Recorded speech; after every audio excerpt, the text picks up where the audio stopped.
안녕하세요. 돌피노TV 저스틴 강사입니다. 오늘은 2022년 5월 5일 어린이날입니다.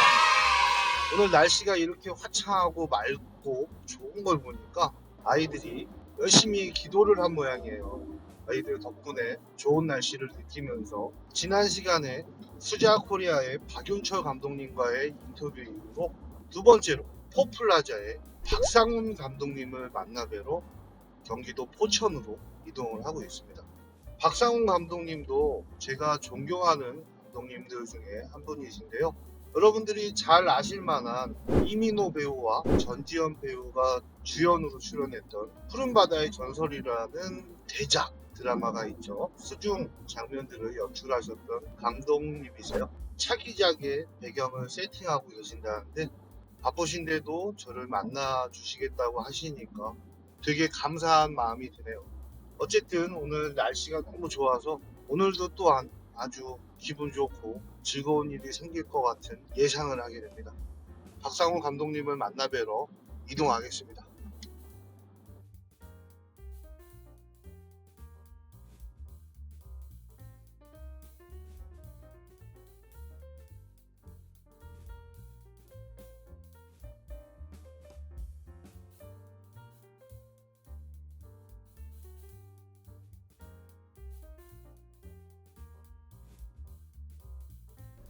안녕하세요, 감독님. 네, 안녕하세요.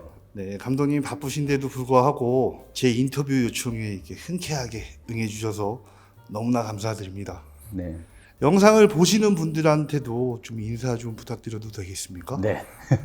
안녕하세요. 저는 수중 촬영 감독 일을 하고 있는 박상훈 감독이라고 합니다. 그리고 여기 있듯이 SSI라는 단체에 지금 강사 일을 하고 있고요. 네. 원래 저는 수중 촬영이라는 말이 나오니까 이제 거기에 반대되듯이 육상 촬영 감독이라는 말을 이따금 쓰기는 해요. 요즘 흔히 얘기하는 동영상이죠. 예, 동영상을 찍는 촬영 감독 출신이고, 그러다가 부산에서 우연한 기회에 다이빙을 좀 접하게 됐어요. 왜냐하면 부산에서는 굉장히 많은 해양 스포츠들을 즐길 수 있으니까.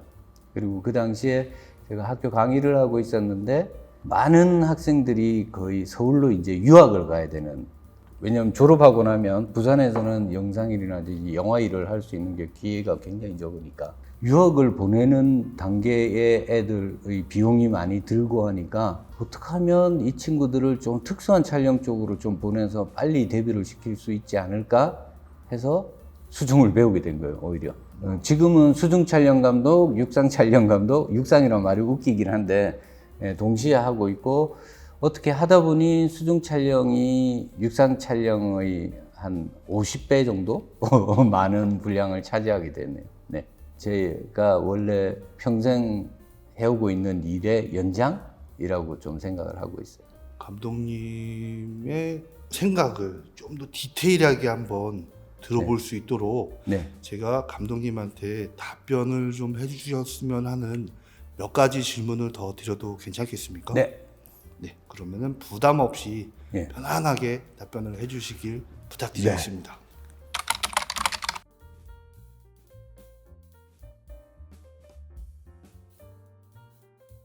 자, 감독님, 제가 오늘 여기를 방문을 해보니까 어마어마하게 큰 세트장이 지어지고 있는데 포플라자 수중 스튜디오에 대해서 설명을 좀 부탁드리겠습니다. 예. 퍼플라자 스튜디오는 김병국 대표님이라고 원래 사진 작가님이세요. 예, 사진 작가님이 스튜디오를 설립을 하시면서 워낙 물을 좋아하시다 보니까 수중 사진에 대해서 또 관심이 많으셨고 해서 여기다 풀장을 우연한 기회에 짓게 됐어요.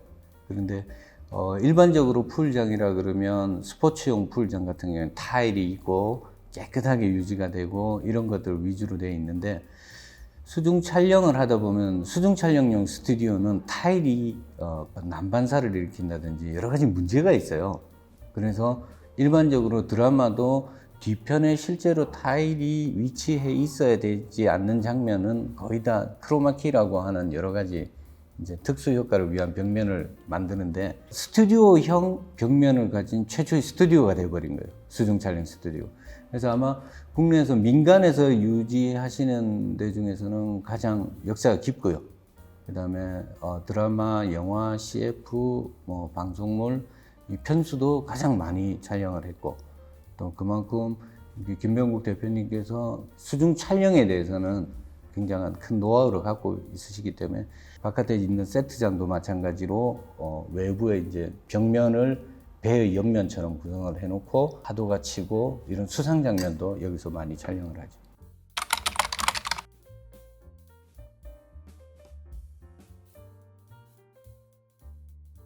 감독님께서는 수중 촬영이란 무엇이라고 정의하시는지 궁금합니다. 정확하게 수중 촬영이 무엇인가 연구 중입니다. 제가 드라마나 영화 같은데 이렇게 수중 촬영을 나가보면 생각하시는 방법들이 조금씩 틀린 것 같아요. 어떤 분은 그러니까 특수 촬영의 한 분야로만 생각을 해서 오늘 몇 시부터 몇 시까지 끝낼 수 있죠? 그 무슨 내용인지를 알려주셔야 끝낼 수 있는지 없는지 알게 드리죠. 또 저는 물고기나 해양 생물을 찍는 게 아니라 배우를 촬영을 하기 때문에 배우의 훈련도라든지 안전도가 얼마나 확보가 되어 있느냐가 굉장히 중요한데 그에 대해서는 전혀 인포메이션을 주시지 않고 요거 몇 시까지 끝내야 되는데요. 이런 분들도 실제로 있어요. 그만큼 수중 촬영에 대한 것들이 생각보다 많이 안 알려져 있다라는 것도 사실이죠. 일반적으로 수중 촬영이라고 하면 사람들이 다 물속에서 있는 장면만 떠올리게 되는데 그러니까 물이 오는 진행 방향에 따라서 방수가 되는 걸 IP 등급 혹은 IPX 등급이라고 하는데 IP4부터 수중 촬영으로 봅니다. 특히 배 위에서 촬영을 한다든지 물이 옆쪽 IPS 6등급 이상 옆면이라든지 양방향에서 온다. 그런 것들도 수중 촬영입니다.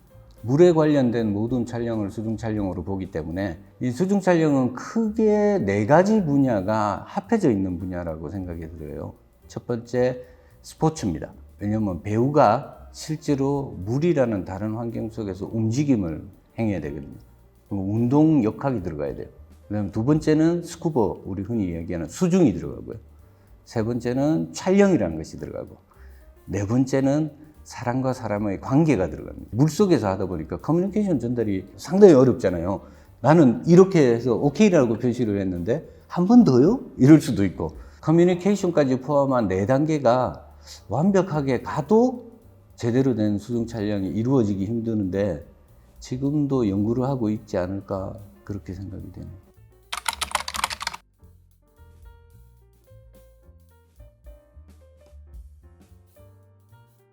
자, 그럼 감독님께서 촬영하시는 장르에 대해서 간략하게 좀 설명을 부탁드리겠습니다.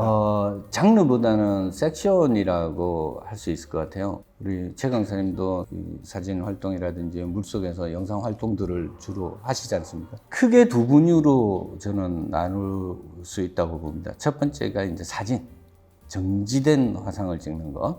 두 번째가 동영상을 찍는 것. 제가 주로 수행하는 거는 동영상이 위주예요. 근데 배울 때는 사진학으로 저도 배웠기 때문에 사진이 가장 기초적인 지식이라고는 생각이 되고요. 그래서 제가 활동하는 분야는 동영상 중에서도 이제 하이 퀄리티 4K라든지 8K라든지 공공의 방송에서 나올 수 있는 장면들. 거기에는 이제 플러스 하나가 더 포함이 된 게 드라마 트룩이라고 부르거든요. 일반적으로 우리 유튜버들이나 그 다음에 취미생활로 하시는 분들은 스토리도 자기가 만들어내서 자기가 대본을 써서 만들지만 제가 하는 분야는 작가가 써준 거를 영상으로 다시 재해석을 해서 표현해내야 되거든요. 드라마 트루기를 계속 생각하면서 찍어야 돼요. 그게 제가 가진 장르의 특징이 아닐까? 물론 수중 촬영 하시는 분들이 많습니다만 드라마를 찍거나 영화를 찍을 수 있는 분들은 굉장히 좀 한정적이에요. 일본 속어를 써서 카투알이라고 하고 드라마 트룩이라고 미국에서 부르는데 한 장면을 찍더라도 다음 장면이랑 어떻게 연결이 될 것인지 커트가 튀지는 않는지 톤이 튀지는 않는지 배우의 액션이나 연기가 튀지는 않는지 그것까지 생각을 하면서 찍어야 되는 동영상의 장르죠. 다큐멘터리는 물론 조금 틀립니다. 그건 테마에 따라서 또 이루어지긴 하지만 저는 주로 연기자라는 인물을 상대로 극적인 요소들을 많이 찍는 수중 촬영 감독이고 그런 장르의 일들을 하고 있습니다.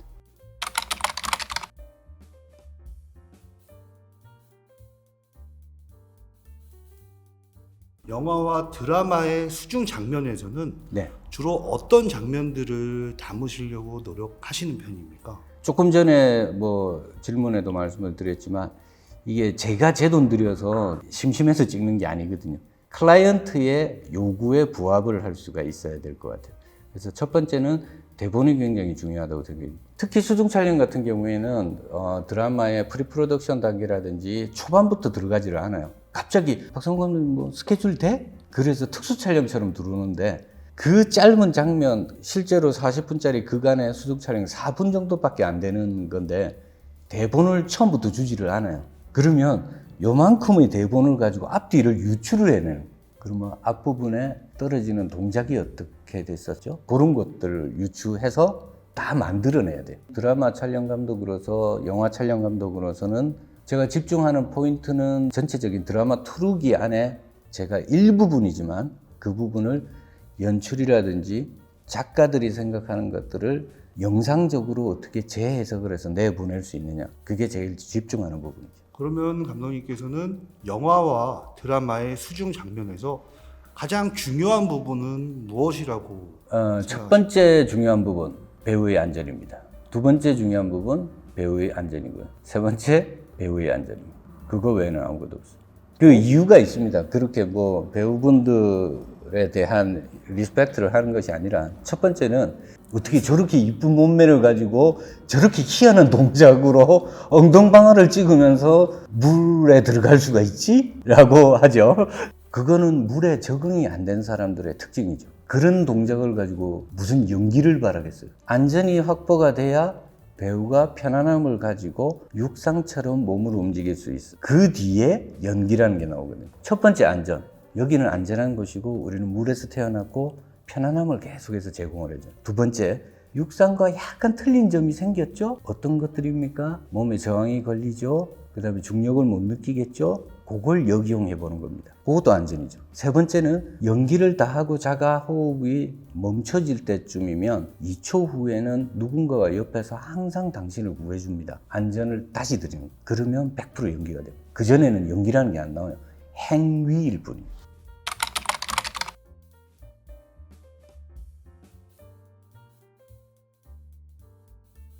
감독님께 개인적인 질문들 몇 가지를 더 드릴게요. 네. 수중 촬영 감독으로 활동을 하시게 된 계기가 혹시 무엇입니까? 계기는 아까 말씀드렸지만 부산 지역에 있으면서 학생들을 어떻게 유학에 가까운 돈을 들이지 않고 좀 더 빨리 데뷔를 시킬 수 있지 않을까. 그 당시에 스터디캠이라고 하는 들고 뛰어도 안 흔들리는 카메라, 뭐 그거 강사 자격증을 딴다든지, 수중 촬영 당시에 하시는 분이 다큐멘터리 감독님들 포함해서 서울 지역에서도 3분 정도밖에 안 됐었어요. 뭐 취미 활동으로 하시는 분들도 니코노스라든지 이런 고가의 장비들을 사용해야 되는 상황이라서 촬영은 계속해서 해왔던 분야라 수중이 접목이 되면 이게 괜찮겠다 라고 하고 있던 차에 제가 모 대학에서 근무를 좀 오래 했었어요. 총각대라 월급을 좀 모아가지고 바로 멕시코로 날아갔죠. 007 시리즈 같은 데 보면 꼭 수중 촬영이 나오고 액션에는 꼭 수중이 나오는데 우리 한국은 내과에도 머리를 안 박는 시절이었어요. 저 사람도 어떻게 찍을까라고 해서 멕시코에 있는 바 스튜디오라는 데를 무작정 찾아갔어요. 대학교 전임 강사 처음 할 때 20대 말이었으니까 30대 거기 가서 느낀 스튜디오는 충격이었어요. 저한테 마스터 앤 커맨더라는 영화를 찍고 있었거든요. 동양인이 신기했나 봐요. 그 사람들이 보기에는 배우 숙소에도 놀라고 당구 치는데 옆에 무슨 많이 본 사람이 있길래 내가 아는 사람인가? 외국인 다 비슷하게 보는. 나중에 알고 보니 러셀 크로라든지 당구 같이 당구 치고 뭐 거기서 제가 제일 크게 놀란 점은 그거였어요. 배우의 계약서, 매니저가 흑인이 한 분 계셨는데 그분이랑 이런저런 얘기를 하다가 계약서를 하나를 보여줬는데 계약서가 이만큼 두껍더라고요. 요게 수중 촬영에 관계된 계약서만 요 정도래요. 그러니까 뭐 거기에는 별의별 게 다 있어요. 수중 촬영은 몇 분 이상 어떻게 진행하지 못한 안전에 대한 것들. 그리고 한국을 돌아가고 영화 촬영 협회 갔더니 그 당시에 수중 촬영을 하는 선배님이 한 분 계셨는데 체대를 나오시고 아주 건강한 분이셨어요. 현장을 조수로 따라 나갔더니 그때 황신혜시셨을까요? 되게 젊고 이쁘셨을 때는 눈 떠 숨 참아 그러면 돼. 그러다가 막 물 먹고 힘드니까 피곤해 하니까 오늘 여기까지. 그 끝이었어요. 그 제가 느끼는 괴리감이 너무 컸던 거죠. 아 이게 아니다. 배우를 훈련을 시켜야 되겠구나. 여기 퍼플라자 사장님도 미국에 같이 가서 뭐 하이드로플렉스사라든지 게이츠사라든지 이런 데 같이 다니면서 그 뒤에 드라마들이 이제 수중 촬영이 막 우죽순처럼 작가들이 쓰기 시작했어요. 요즘은 드라마 보면 앞에 1, 2, 3, 4부작 안에 꼭 수중 촬영 하나씩 나오잖아요. 그게 이미 미국에서는 50년 전에 엘 기딩스라는 촬영 감독이 있는데 그분을 위해서 007 시리즈는 작가들이 무조건 물 장면을 써줘요. 그 수중 촬영 감독을 위해. 그 정도로 존경을 합니다. 그 스타일이라든지 이런 거. 그 아마 수중 촬영을 본격적으로 하게 된 건 그 계기가 아니었을까? 안 그랬으면 그냥 우리 흔히 얘기하는 육상 촬영 감독으로 계속 있었을 텐데 하다 보니 여기까지 오게 됩니다.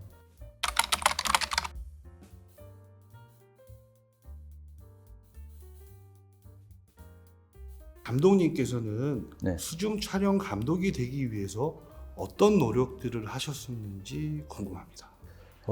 수중 촬영이란 무엇인가를 연구 중인 만큼 수중 촬영 감독으로서 아직까지 저는 만족한 작품이 없었기 때문에 아직 진행 중이라 할 수 있는 건 다 하고 있어요. 일단 스쿠버도 트레이너 과정도 들어갔고 그 다음에 물에 대한 연구도 조금 더 하고 배우들이 어떻게 하면 좀 편안하게 연기를 할 수 있을까에 대한 코칭. 물론 뭐 저희 팀 안에도 유명한 강사님들도 많고 잘 훈련된 강사님들도 있는데 그 짧은 시간 내에 대본을 파악을 하면서 연출가가 원하는 동작을 만들어내야 되는 거는 스쿠버하고는 솔직히 좀 별개인 것 같아요. 그래서 최고? 최선? 이런 표현이 조금 우습기는 하지만 계속해서 연구 중이에요. 이제는 나이가 조금 돼서 그런지 그것들 기록으로 남겨보면 어떨까 해서 요즘 실제로 수중 촬영에 대한 책들 준비는 하고 있어요.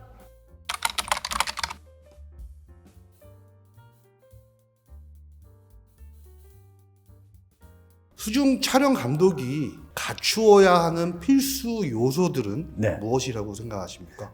첫 번째는 인간성이요. 1895년에 영화라는 것이 만들어졌거든요. 류미에르 형제라고 류미에르 촬영소라는 곳을 만들면서 전 세계에 있는 사진가들한테 편지를 보냈대요. 이 새로운 영화라는 것들이 만들어지는데 영화 촬영 기사를 모집을 한다라고 이제 광고 삼아 글을 보냈는데 그때 재미난 귀절이 편지 안에 있었다고 해요. 당신은 지금까지 당신이 가본 적이 없는 곳에서 어떤 누군가도 해본 적이 없는 것들을 훔쳐내서 다시 그것들을 모르는 사람들한테 전파하는 역할을 하게 될 겁니다. 당신이 무엇을 생각하든 그 이상의 괴로움은 보장이 되어 있습니다. 그게 굉장히 중요한 부분이라고 생각해요. 영화 촬영 감독이든 드라마 촬영 감독이든 누구든 맨 처음에 갖춰야 될 것의 소양은 인간성이라고 생각해요.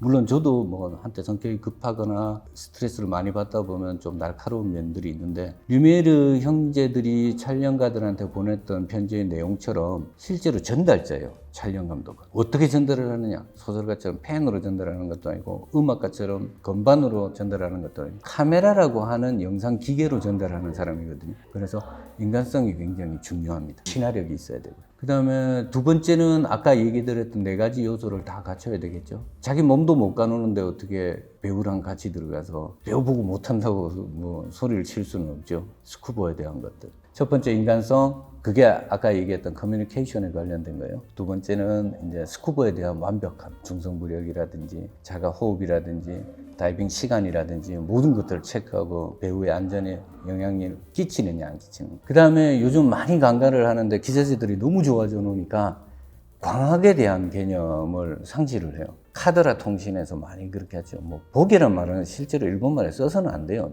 아웃포커스란 말도 그렇고 화면에 포커스가 다 나갔다는 소리인데 depth of field라고 정확하게 얘기를 해줘요. 카드라 통신에서 오는 광학 말고 이 카메라가 가지고 있는 특징, 내가 사용하는 렌즈가 표현해낼 수 있는 범위, 이번 다이빙 때 몇 메달을 어떻게 내려가서 어떻게, 그러니까 모든 게 구조예요. 다이빙이 완벽해야 당연히 광학에 대한 개념들이 플러스가 될 거고, 제 분야하고 똑같은 분야를 원하시는 분들이 있다면 거기에다가 드라마투르기까지 해야 되겠죠, 당연히. 이게 큰 돈벌이가 된다든지 자기의 명예를 높여줄 거라고 생각을 하시는 분들은 4가지 안에 아무것도 안 들어가잖아요. 솔직히 빨리 포기하시는 게 좋죠.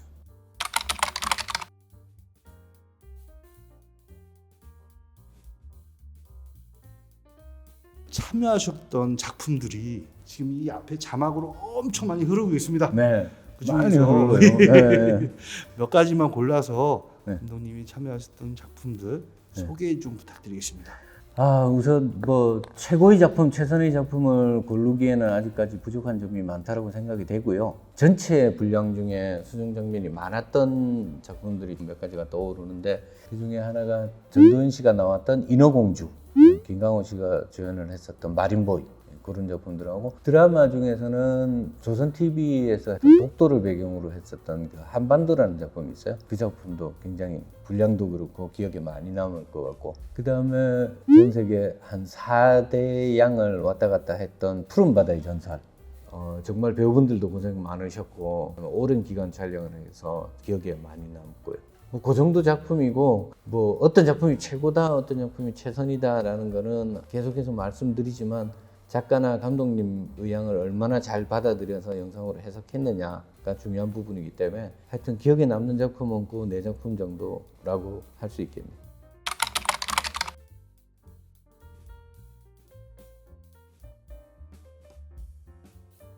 작품 활동을 하시면서 겪으셨던 재밌는 에피소드가 있다면 좀 네. 말씀 부탁드리겠습니다. 남들한테는 재밌는 스토리가 될 수 있어도 저한테는 비극인 부분이 조금 있긴 있어요. 제가 참 배우분들, 여러분들을 만나다 보니까 이름이라든지 잘 기억을 못해요. 심지어 걸그룹이나 보이그룹, BTS가 사람 이름인 줄 알고 있다든지 그 다음에 실제로 보통 대본 받고 이렇게 나가면 도움 주시는 어시스트 분한테, 야 오늘 누구 거니? 그럼 뮤직비디오인데요, 티아라 겁니다. 그래서 그래? 티아라 씨 이쁘지? 저 그분이 이름이 티아라인 줄 알았어요. 알고 봤더니 그룹 이름이더라고요. 은방울 자매나 바니걸스, 뭐 물론 지금 보고 계시는 많은 분들이 은방울 자매가 누군지를 모르실 수도 있겠지만, 이름 들으면 빙긋 하시는 분은 제 나이 때라고 보고, 그 이후로 걸그룹은 제가 구분이 잘 안 돼요. 좀 변명삼아 얘기를 대자면, 솔직히 너무 다작을 해서 그렇다기보다는 촬영할 때 제가 드라마투르기 안에 푹 빠져 있나 봐요. 집중을 해서 그런지 장면들은 다 기억이 나요. 근데 누가 나왔는지 잊어버리는 경향이 있고, 심지어 식당에서 밥 먹다가 야, 수정 장면 되게 잘 찍었다, 어느 팀 찍었나 그러는데 조수하시는 분들이 그저께 저희가 찍은 건데요. 그런 경우도 좀 있었어요. 재밌게 들으시겠지만 저한테는 조금 아픈 기억이죠.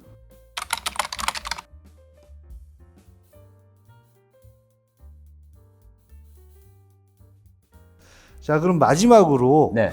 수중 촬영에 관심을 가지고 있는 네. 예비 촬영 감독들에게 네. 감독님만의 스타일로 다정한 조언을 좀 부탁드리겠습니다. 예. 아까 수중 촬영이 무엇이냐라고 했을 때 연구 중이라고 했고, 그 다음에 수중 촬영에서 가장 중요한 것은 4가지가 잘 콤비네이션을 이루어야 된다고 말씀을 드렸던 것처럼, 제가 대학 초년 때 저희 영화과 교수님이 해주신 말을 강의를 할 때 이제 1학년들이 들어오면 처음으로 해주는데, 그 말 중에 이런 말이 있어요. 영화는 가장 해석하기 쉬운 예술이기 때문에 가장 분석하기 어렵다. 듣는 순간, 보는 순간 모두 다 알고 있다고 생각을 해버려요.